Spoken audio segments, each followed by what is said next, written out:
क्या आप जानते हैं कि एक सिक्योरिटी गार्ड ने लाखों रुपए का प्रलोभन ठुकराकर पूरे देश के होटल इंडस्ट्री को बदल दिया? राम एक लग्जरी होटल में नाइट गार्ड था।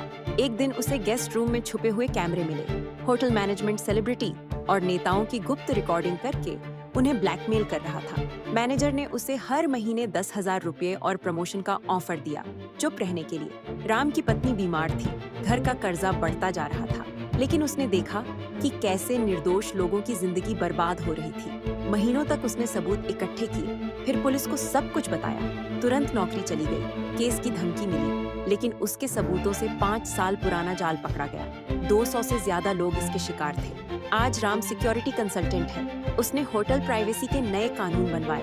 एक फैसले ने सब कुछ बदल दिया। ईमानदारी ने उसे सिर्फ नौकरी नहीं बल्कि सम्मान दिया।